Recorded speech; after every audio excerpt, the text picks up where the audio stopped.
How was that to be on set in terms of hearing your words repeated back and knowing that it's not really your baby anymore, but you're still there, you still have a tiny bit of say maybe, and most screenwriters aren't really allowed on set, or maybe are they? Was this a rare thing? It depends. This was the first movie where I had complete access. So I was allowed there every single day. The first movie that I had made was a movie called Naked Souls, which was a sci-fi movie. And they let me, like, they didn't stop me from coming to the set, but I didn't feel like because it was the first one, it was the first movie of mine that was getting made. I didn't feel comfortable like showing up there every day. There wasn't a chair with your name on it? No, absolutely not. Absolutely not. I have one of those now, though. But you were allowed to pop in. I was, but like other times, though, I mean, there were these two children's movies I wrote for Paramount that I had to write them both in 2 weeks because the scripts that they had. They were already too far into the production. So they already had costumes made and everything like that, but they were shooting it in Prague.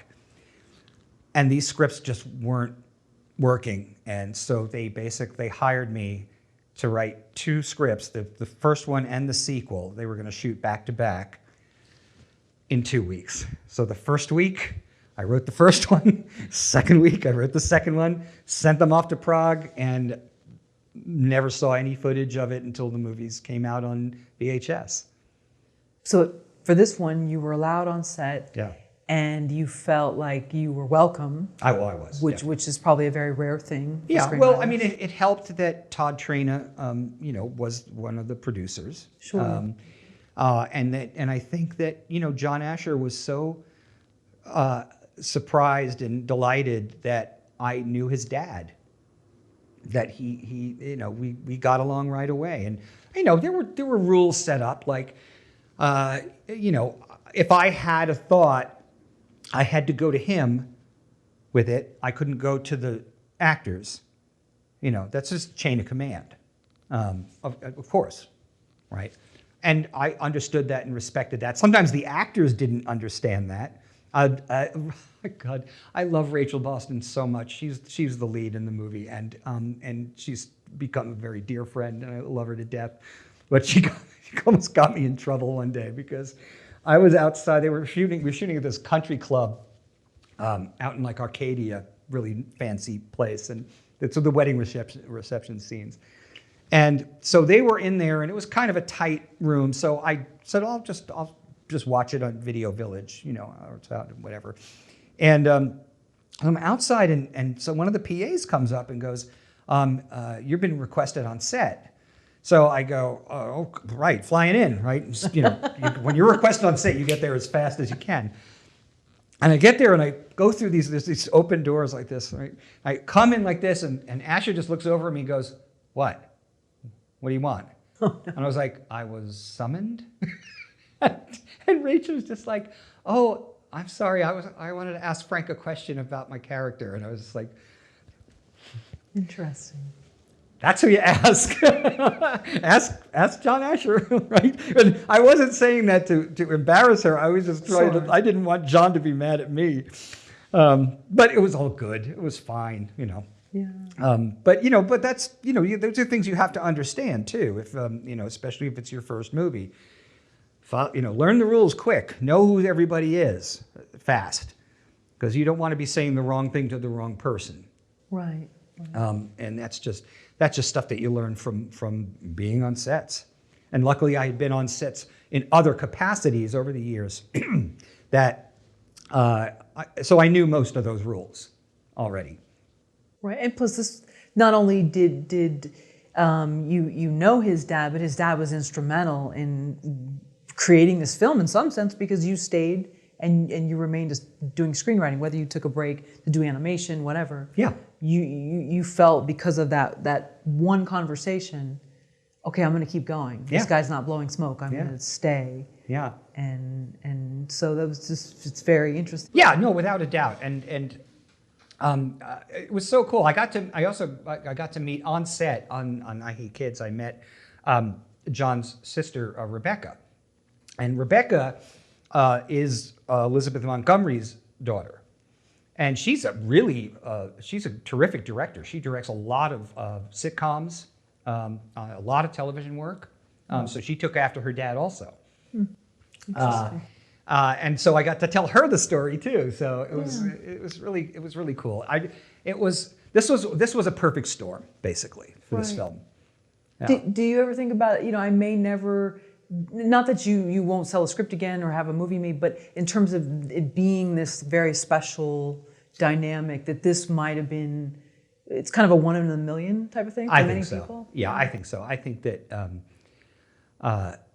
this was a very, very special kind of film. Even the actors who came on board were all just there were no divas, there was no ego trip, anything like that. Marissa Tomei came in on our first day and was completely professional, and it was a joy to listen on my first day. Listening Marissa Tomei reading my dialogue was pretty cool. Yeah, that would be really cool. Yeah, that's cool. And she's from New York as well, isn't Yeah, she? she's from Brooklyn. Oh, okay. Yeah, but I'd met her before through Todd, but when I met her before at a party, she made fun of me because I said, I'm from Brooklyn. I lived in Brooklyn. She goes, oh yeah, what part? I said, well, Brooklyn Heights. And she goes, that's not Brooklyn. But Tom Everett Scott was our lead, and that thing you do, like his first movie working for Tom Hanks, and he's also he's become a friend, and he was perfect. Like, I hear him delivering those lines, and I was like, that's exactly what I wanted to hear. And so that was really cool too. And Ray Seahorn too. Ray Seahorn from Better Call Saul. She's the lead on Better Call Saul. She played the sister of Rachel Boston, who's pregnant in the movie. And her delivery was even better than the voice that I had in my head. She's got a great sort of droll humor. And delivers it with an arrow. Right, because she's very doubting of the main characters, and she's sort of almost like the saboteur. Yeah, which created basically our kind of subplot, was the two sisters, the one sister trying to convince the other sister that he's up to something, that he's up to no good, because he's trying to keep it all a secret.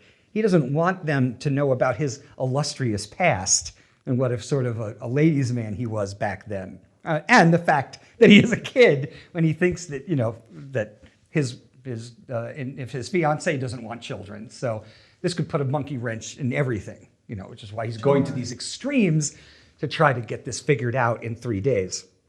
So the subplot is the two sisters trying to figure out what's going on, and so they're sneaking into his apartment and like going through his stuff to figure out like what is he up to.